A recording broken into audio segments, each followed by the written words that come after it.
yang kita dapat. Akan tetapi tidak ada sama sekali tambahan untuk tambah iman kita kepada Allah. Tiap pagi kita ngaji, lalu tambahnya itu apa?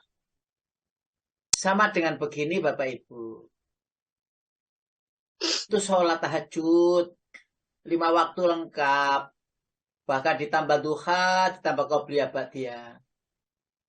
Lalu ketika ada musibah, ketika ada sakit, lalu merintih-rintih, lalu merajuk-rajuk. Pertanyaan saya, kemana manfaat sholat? Kemana manfaat puasa? Kemana manfaat zikir-zikir? Sedangkan sedikit sakit saja sudah merintih. Padahal rintihan itu adalah tanda tidak terimanya akan takdir. Berarti dia tidak mengerti takdir. Sebenarnya ini ada bahasa sendiri. Ini bahasanya di sini. Saya percepat dikit ya. Nah ini. Energi syukur dan bukti keimanan kepada takdir. Tapi ini pertemuannya akan datang, tidak sekarang. Tidak sekarang, sabar ya. Lalu Bapak Ibu yang dirahmati Allah, saya lanjut saja. Ayatnya banyak, tak kutipkan 2. Cuman penjelasannya agar lebih cepat dipahami, maka saya sebutkan yang nomor 3 langsung. Yang berilmu. Ketika Allah memberikan ilmu secara gratis, dipahamkan, ya, maka tidak mencari dunia dengan ilmunya. Ini saya baca di kitab Ihya Ulumuddin halaman 188. Jadi tidak mencari dunia. Lah ayat yang barusan tadi diterjemah, la rafa'nahu biha walakinnahu akhlada ilal ard. Dengan ilmu itu dia itu kepingin kekal di bumi. Artinya apa? Dengan ilmu itu dia kepingin mengumpulkan harta sebanyak-banyaknya. Seakan-akan apa yang didapat dengan ilmunya itu sah-sah saja dan boleh-boleh saja. Maka Allah akan beri apa tidak? Ternyata Allah beri dengan ilmunya itu. Bukankah kita sudah pernah mendengar kisah Korun? Apa kata Korun? Min ilmin indi. Kekayaanku ini adalah karena kecerdasan ilmu yang aku dapat. Kecerdasanku, ilmuku. Manajemen keuanganku itu top. Mana? Saya saja banyak yang suka. Dan seterusnya, dan seterusnya. Merasa diri. Ya ini. Lalu dengan ilmunya, dengan PD-nya, ya, ia membanggakan dirinya karena berilmu itu. Dengan cara mencari dunia sebanyak-banyaknya. Dia ini, dia itu, dia ini. Untuk apa semua itu? Nah, gitu. Loh, apa tidak boleh dengan ilmu itu untuk dunianya? Ya boleh, tapi sebatas secukupnya, bukan pengejaran endingnya atau pengejaran tujuan hidupnya.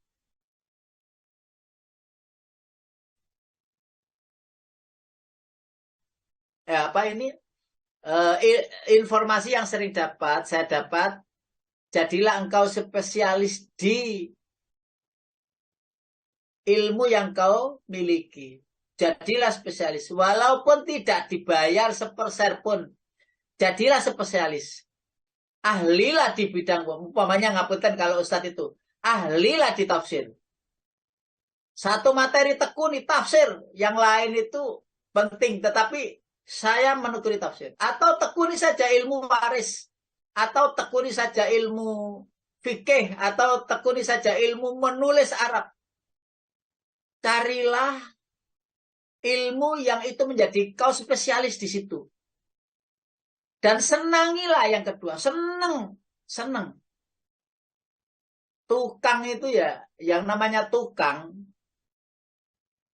Ya bagaimanapun keadaannya, walaupun sudah usia, karena dia itu spesialis tukang, maka dia akan membuat bata itu nyusun rapi, nyusun ini harus itu tepat, harus sehingga orang melihat kok bagus, kok lurus, kok indah, luar biasa. Nah, spesialis. Lah, di situ apakah dia boleh dengan keahlian itu mencari uang? Boleh, tapi sekedarnya. Bukan spesialismu dengan rasa senang. Karena begitu semakin spesialis, semakin ahli mencari uang sendirinya. Bagaimana caranya? Karena banyak orang tahu bahwa saya spesialis di sini, kamu spesialis di sini. Biasanya itu yang makanya dipanggil karena spesialisnya.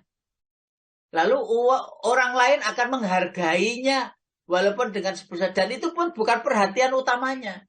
Tapi perhatian utamanya dia melakukan apa yang dia senangi. Spesialis di bidangnya. Nah, pesan Ihya Ulumuddin Imam Al-Ghazali, jangan mencari dunia. Apalagi ilmunya agama. Ilmu agama. Ya punten, bagi asatid, bagi kiai, bagi orang yang ya dai dan lain sebagainya, kembali-kembali saya sering menceritakan betapa kalau orang atau ustadz itu di Surabaya ini, bahasa saya gemuk-gemuk, bahasa saya.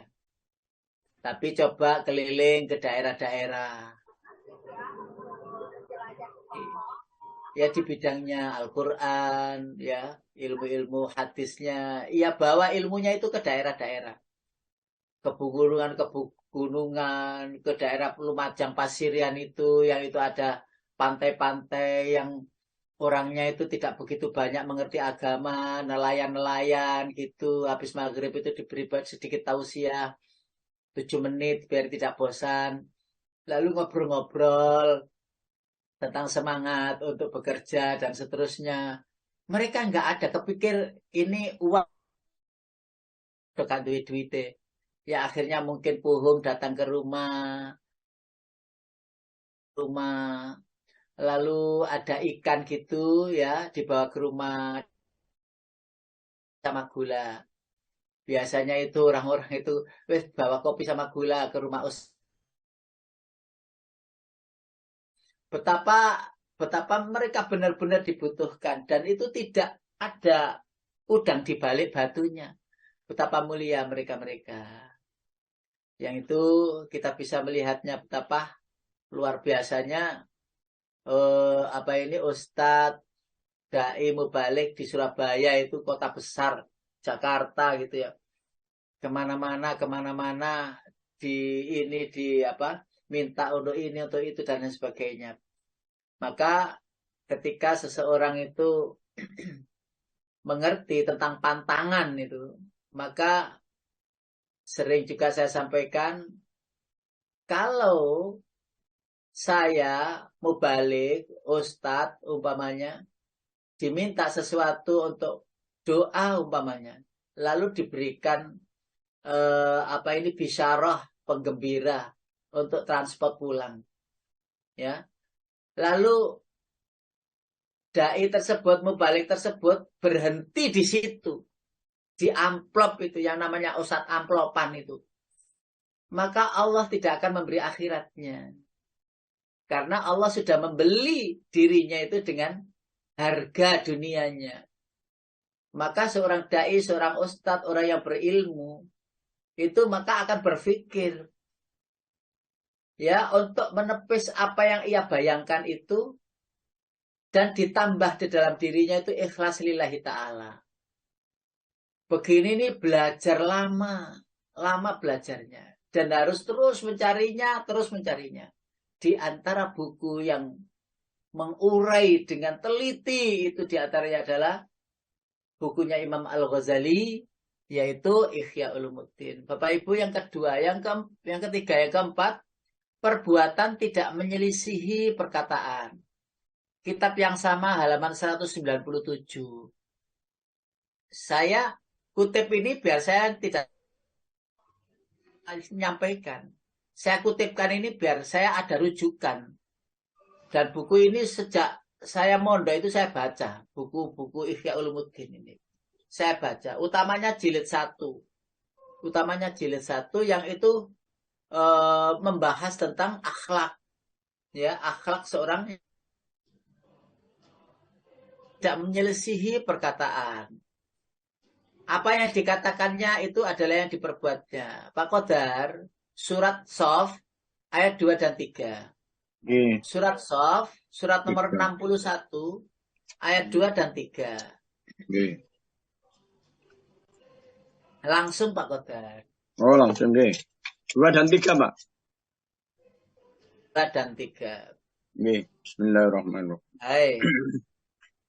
Wahai orang-orang yang beriman, mengapa kamu mengatakan sesuatu yang tidak kamu kerjakan? Itu sangatlah dibenci di sisi Allah jika kamu mengatakan apa-apa yang tidak kamu kerjakan.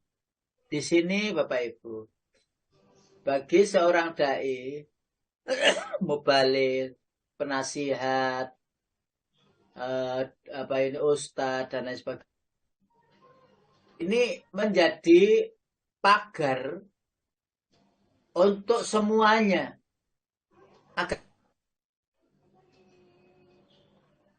Ketika kita akan menyampaikan sesuatu, maka itu menjadi latihan sehari-hari dirinya.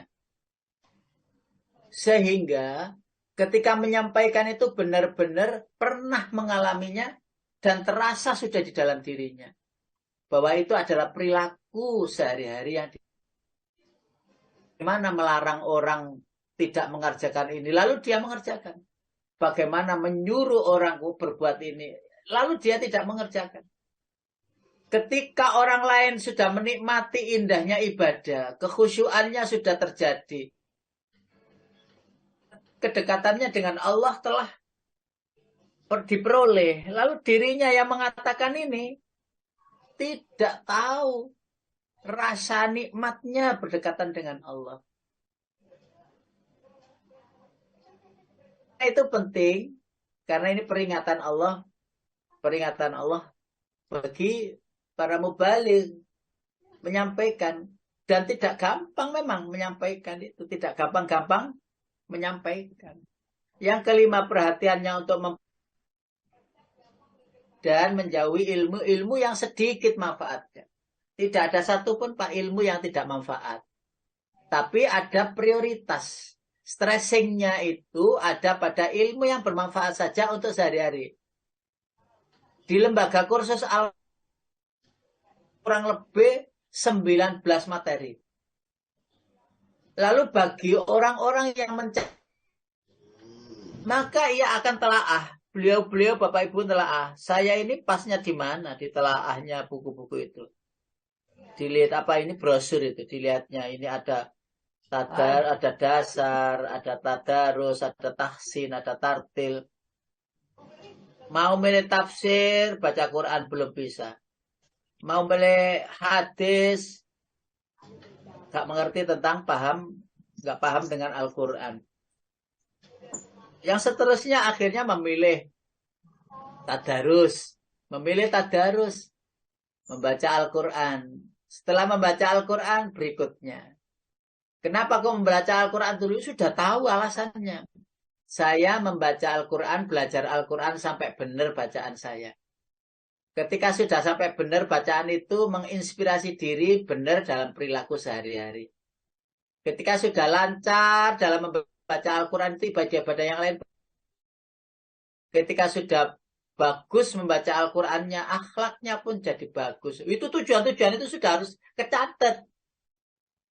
Sehingga tidak sampai ada kata-kata begini, oh aku wis khatam sak juz, aku khatam 3 juz, oh aku khatam wis 30 juz khatam.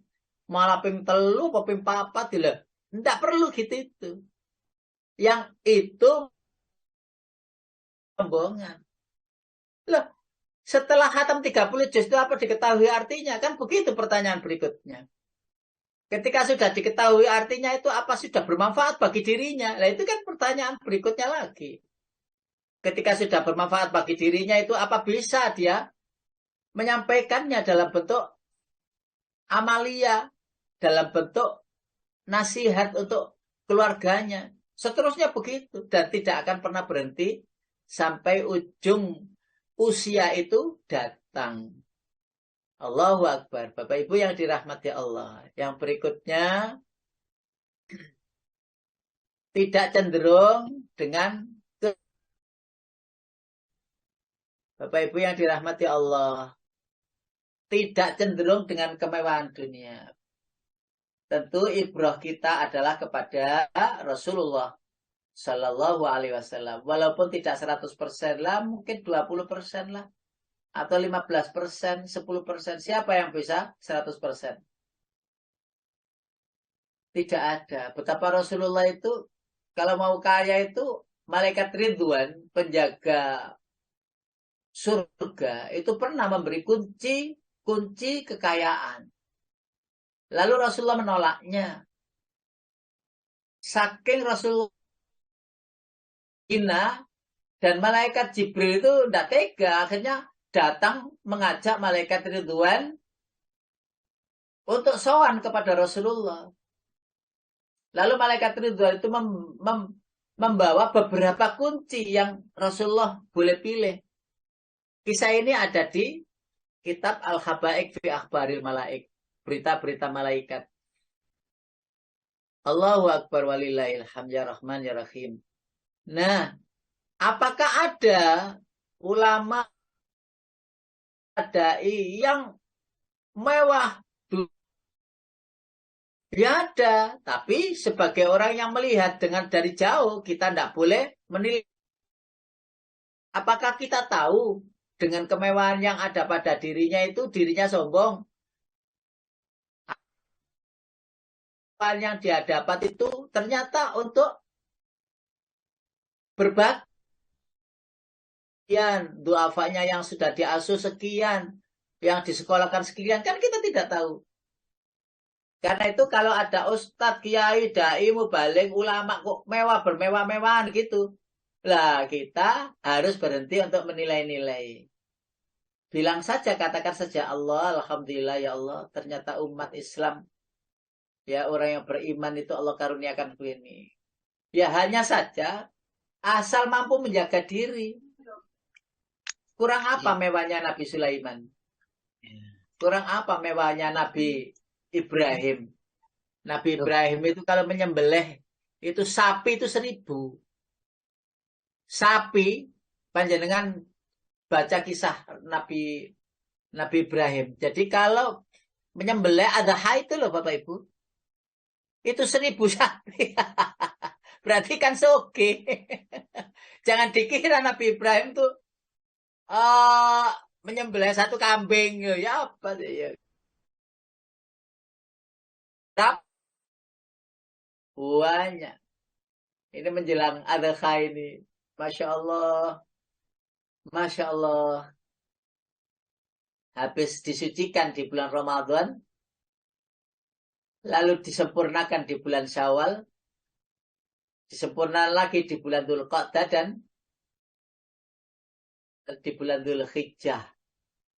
Hari besar umat Islam. Nah, tidak cenderung dengan kemewahan dunia. Artinya apa? Harta yang dikumpulkan, yang didapatkan, segeralah tunaikan, alirkan ke sana kemari untuk apa? Kesejahteraan saudara-saudara, kesejahteraan fakir miskin, duafa dan yatim dan seterusnya. Sudah terbayang itu, sudah terbayang. Walaupun kebanyakan manusia itu waktu hibbunal mala hubban zaman. Kebanyakan manusia itu cinta harta itu cinta sekali. Dia kumpulkan sebanyak-banyaknya kena sakit. Ya, ada BPJS yang BPJS itu natnut kayak gini, ya ngapunten. Akhirnya bayar sendiri, nggak pakai BPJS. Pelayanan pun juga baik, dilayani dengan baik. harta yang melimpah itu untuk membeli kesehatannya ke Singapura, ya, atau ke Amerika sana, atau ke Malaysia, atau ke tempat lain, Cina sana, pengobatannya. Habislah hartanya. Allahu Akbar. Yang berikutnya, Bapak Ibu yang saya cintai, menjauh dari sultan-sultan. Maksudnya di situ, di halaman, apa ini, di halaman di kitab Ihya halaman 214 itu, menjauh dari sultan-sultan dan menghindari bergaul dari mereka. Maksudnya, orang-orang yang berilmu, para ulama, para mubaligh, para dai gitu ya, ahli dekat dengan pemerintah, artinya menghindarilah biar pemerintah itu apa ini melaksanakan tugasnya. Lah kita sebagai penasihatnya harus berani menasihati. Jadi majelis ulama itu adanya di atas pemerintahan, tidak disetir oleh pemerintah. Kenapa kok disetir oleh pemerintah bisa? Karena ada dana dari pemerintah untuk majelis ulama. Lah majelis ulama harus dananya itu dari umat. Ada dau, ya, dana abadi umat itu bisa dipakai dan mandiri, tidak boleh ngantong kepada pemerintah. Sekali ngantong kepada pemerintah, maka ketika di stop bingung, lah itu yang nggak boleh. Jadi majelis ulama itu dananya harus dari umat, entah dari zis, zakat, infak, sedekah itu, atau darah abadi umat yang ada di pemerintahan itu diambil. Haknya bukan minta itu bulanannya, tidak, mereka di apa ini namanya diurus oleh umat. Dan para ulama-ulama majelis ulama itu mereka sudah masing-masing punya pesantren-pesantren untuk mengamalkan ilmunya, menyampaikan ilmunya. Nah, karena itu apa itu namanya apa izahnya, kewibawaannya akan hilang jika dekat dengan sultan, jika dekat dengan pemerintahan. Wibawanya hilang. Jadi guyonan, jadi hinaan, jadi sendagurauan. Ulama akhirnya nggak laku di mata umat. Karena apa? Dekat dengan penguasa. Dan sejak dulu tidak ada ulama dekat penguasa itu. Bahkan Imam Ali karamallahu wajhah khalifah keempat itu memesankan agar ulama itu menjadi benteng umat dan menjadi penjaga negara, penjaga pemerintahan, tidak langsung ikut campur tetapi menjaga. Oh, ini salah, ini salah. Sehingga pemerintah ada ketawaduan, kepatutan dan kepantasan. Konsultasi ini untuk ini, untuk ini. Nah, dengan demikian kestabilan akan terjadi, lalu kewibawaan pun Islam akan didapatkan. Bapak Ibu yang dirahmati Allah, ini yang hati saya berdetak kencang ketika membaca ini di kitab Ihya itu. Yang pertama hadis Rasulullah, inna asyaddan nasi adzaban yaumal qiyamah Allahu bi ilmihi. Rawahu Tabrani. Sesungguhnya sekeras-keras azab manusia, seberat-berat azab untuk manusia pada hari kiamat adalah alim, orang yang berilmu. Lam yanfa'uhullahu bi ilmihi. Yang ilmu itu tidak bermanfaat bagi dirinya. Allahu Akbar. Dia punya ilmu, tetapi tidak memanfaati. Mestinya setiap orang yang mendapati ilmu, itu kan tenang dengan ilmunya, pede dengan ilmunya. Karena itu nanti yang ketiga ini juga saya sampaikan. Hadis yang kedua, Bapak Ibu yang dirahmati Allah. La yakunul mar'u aliman hatta yakunu bi ilmihi amilan. La yakunul mar'u aliman. Tidak ada seseorang yang alim, yang berilmu, hatta yakuna bi ilmihi amilan. sampai dia dengan ilmunya itu menjadi amal. Orang di umpamanya ngapunten. Ada orang yang mengerti tentang akhlakul karimah Rasulullah SAW. Lalu kedawaduannya, sopan santunnya, ya, sapaan-sapaan lembutnya, bahasa-bahasa dalam Jawa itu Jowo, Boso, ya. Apa itu Boso itu namanya? Ngoko ya, menghormati yang lebih tua, yang tua menyayangi yang lebih muda. Lah itu berarti dia memiliki tahu ilmunya dan mengamalkannya.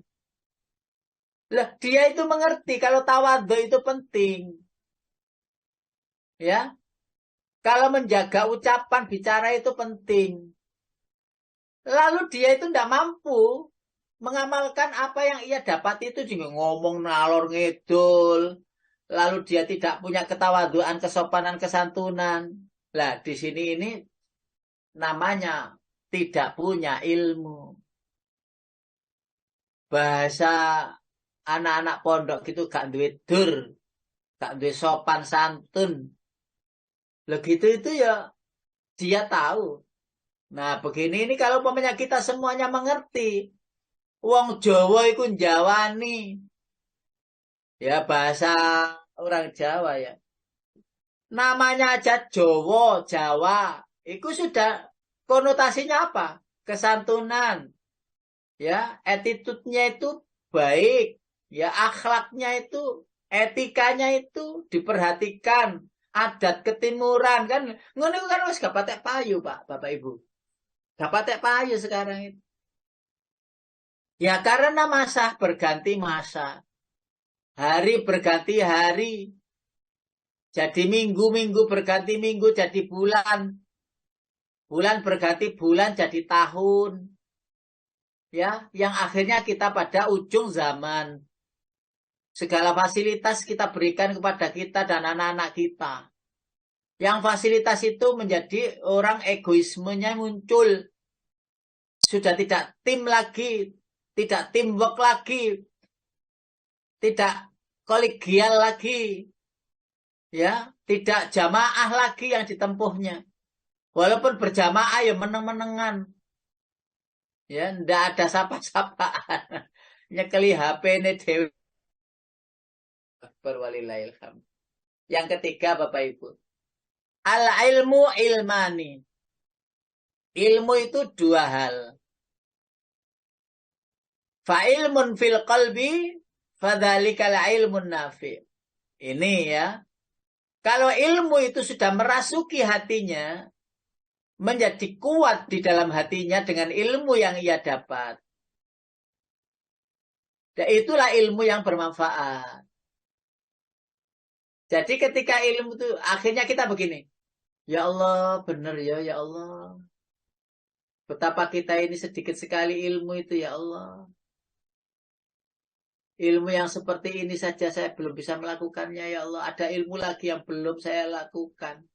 Ya Allah itu jadi perhatiannya, jadi pengawasannya, pengawasan di hati, pengawasan melekat.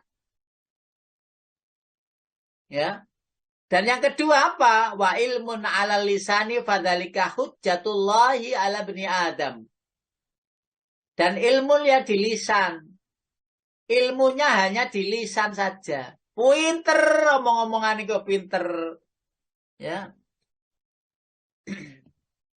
Sehingga di dalam Al-Quran di surat Al-Baqarah itu Allah sampaikan. Waminan surat Al-Baqarah ayatnya itu ayat 204. Ayat 204. Waminan nasi man yu'jibuka qawluhu fil hayatid dunya wa yushhidullaha ala ma fi qalbi wa huwa aladul khisam.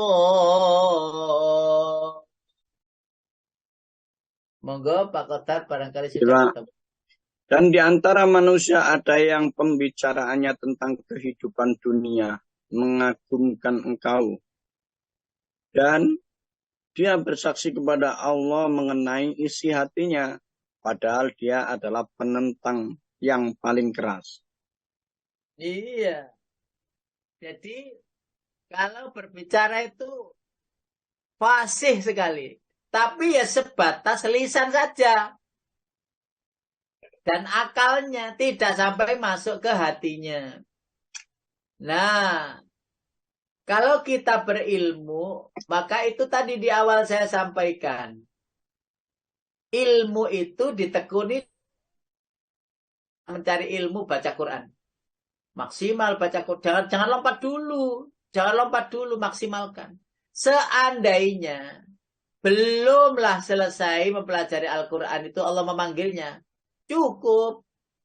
Allah anggap cukup ilmu itu. Karena kita memang ingin tahapan. Makanya ada kata tobakon antobak. Tobakon antobak. Step by step.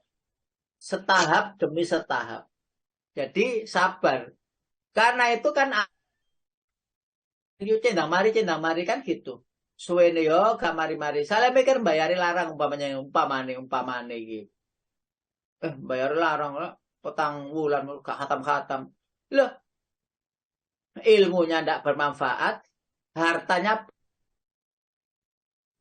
Kalau ada yang mengatakan demikian, terus aku harus bayar samin enggak?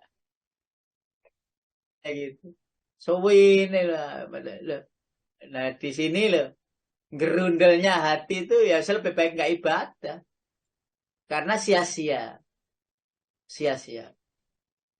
Bahkan penting kiranya kita itu menelaah hadis-hadis yang memberikan nasihat kepada kita. Di antaranya hadis Rasulullah, al-ulama'u umana'ur rusul.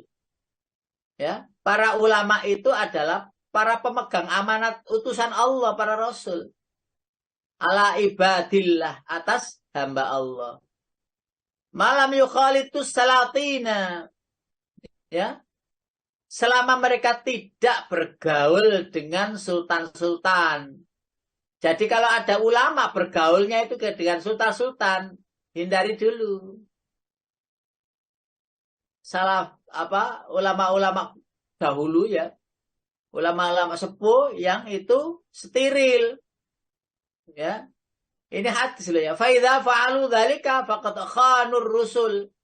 Apabila mereka berbuat demikian, maka mereka telah mengkhianati Rasul. Fahdharuhum wa'taziluhum. Kata Rasulullah, maka berhati-hatilah terhadap mereka dan memisahkan dirilah dari mereka. Lah panjenengan mesti kok tas krungu Ustaz ya hadis iku lho ya apa? Hadis ini sudah saya dengar lama.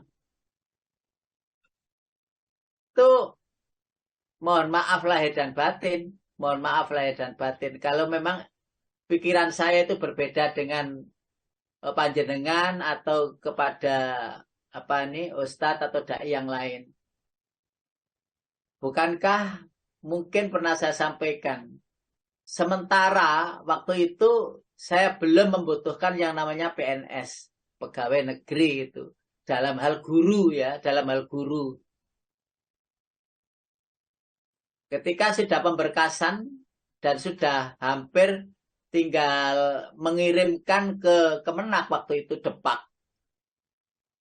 Lalu kepala sudah berkasnya sudah saya tanda tangani karena kepala sekolah itulah yang memberikan rekom bahwa saya sudah 10 tahun mengajar. Waktu itu Sukwan. Ya. Ketika sudah 10 tahun mengajar itu berhak mendapatkan secara langsung akan diangkat menjadi ASN. Bersamaan itu Allah memberikan saya kesempatan untuk mengelola di LKF tahun 2007-2008. Nah, pilihan ini harus saya pilih. Saya ke ASN melanjutkan pemberkasan ini atau di Al-Falah tetap menjadi guru ngaji. Nah, disinilah pilihan yang ini aneh, saya dibilang aneh.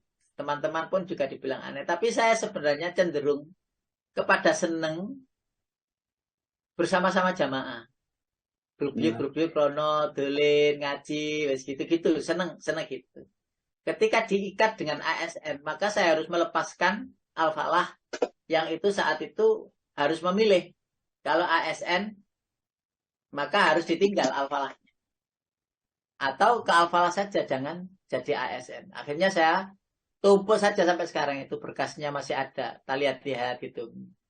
Kita lihat. Nah, ternyata kenikmatan akan didapatkan apabila seseorang itu menikmati indahnya spesialisasi.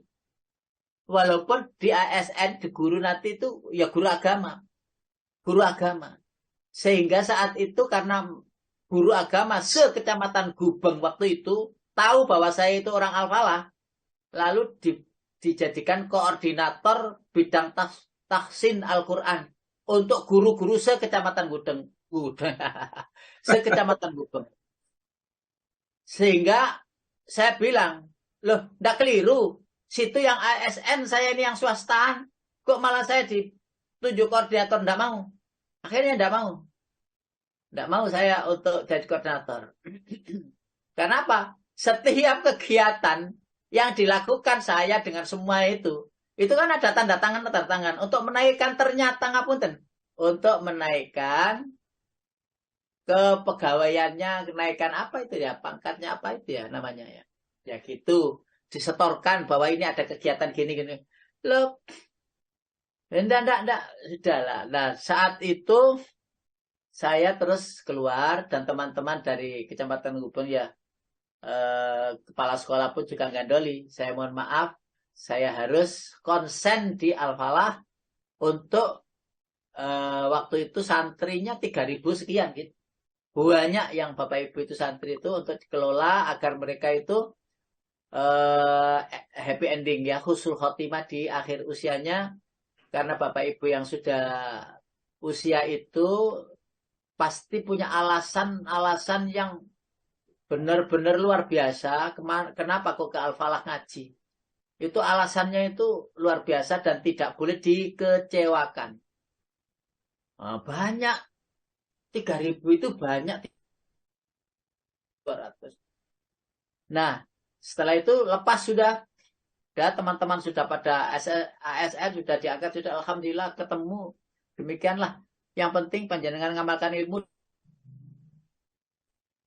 Saya nasihatkan panjenengan amalkan dan hati-hati. Jangan pengejaran, nasihat kepada guru-guru Gubeng pada saat itu gini dan sebagainya. Karena saya tahu begini dan begitu, maka saya harus sampaikan dengan sebaik-baik. Karena itu Bapak Ibu yang dirahmati Allah penting.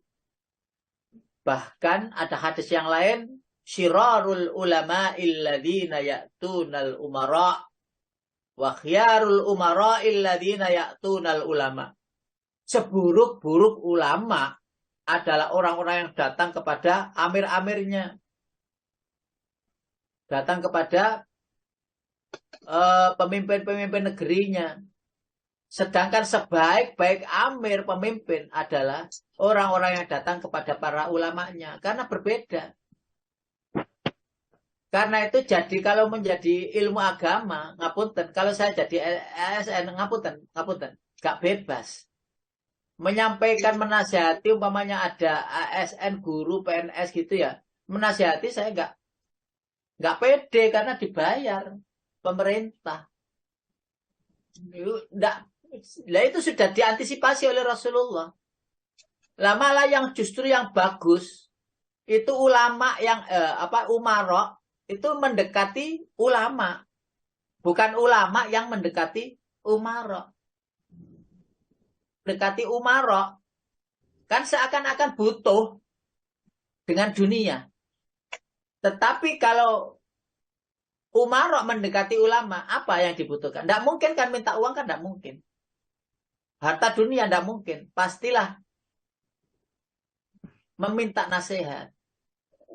Lah, kalau mendekati ulama lalu ulamanya ditangkap lah itu beda lagi. Nggak ada bahasan di sini, nggih. Nah, terus ada lagi hadis Rasulullah. Al ilmu salah satun kitabun natikun wa sunnatun qaimatun wala adri. Ini hadisnya hadis sahih, ya, diriwayatkan oleh Abu Dawud dan Ibnu Majah. Ilmu itu ada 3, yaitu kitab yang berbunyi, terus sunnah yang ada, dan saya tidak tahu. Wala adri, dan saya tidak tahu. Artinya apa begini? Maksudnya saya tidak tahu itu begini. Orang yang berilmu itu bukan orang yang bisa jawab. Tidak selalu. Orang yang berilmu, saya ulangi ya Bapak Ibu. Orang yang berilmu Bapak Ibu, itu bukan orang yang ditanya lalu jawab. Enggak begitu juga, ya itu juga berilmu, tetapi orang yang enggak jawab juga berilmu. Umpamanya ditanya, Ustaz Muhtar, gini. Mohon maaf, saya tidak tahu. Loh, itu juga berilmu orang begitu. Tidak tahunya itu karena menghindari jawaban salah. Paham ya ini ya? Paham ya? Nyambung ya? Nyambung. Jadi, tidak semua jawaban itu harus dijawab. Tidak semua pertanyaan itu harus dijawab. Menolak jawab karena ragu dengan jawaban. Oh, berarti dia mengerti hadis Rasulullah. La adri, saya tidak tahu. Tanyakan kepada ustadz ini, bapak itu, kiai itu, ulama itu. Dia itu lebih kapasitasnya. Tanya waris, umpamanya. Maka saya tidak akan jawab waris. Lah itu maksud saya. Tanyakan ustadz itu loh, itu biasanya itu hubungannya dengan waris mewaris itu hitung-hitungannya pinter. Loh, menolak jawaban itu juga orang berilmu. Itu loh. Tak baleni hadisnya ya. Itu ada 3, yaitu kitab yang berbunyi. Artinya kitab yang berbunyi itu nasihat-nasihat ulama yang ahli. Atau sunnah yang ada. Lah, sunnah Nabi, hadis-hadis. Lalu saya tidak tahu. Jadi kata-kata saya tidak tahu itu tadi loh. Hadis itu tadi loh. Bahwa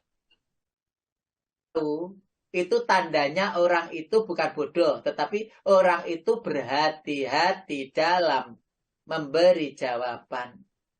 Makanya sering-sering disebut di akhir jawaban itu wallahu a'lam. Wallahu a'lam. Hanya Allah lah yang paling tahu, hanya Allah lah yang paling tahu. Nah, ini penting. La adri hatta nazala Jibril alaihissalam. Rasulullah itu ditanya, ya bilangnya tidak tahu. Jika tidak diberitahu oleh Jibril.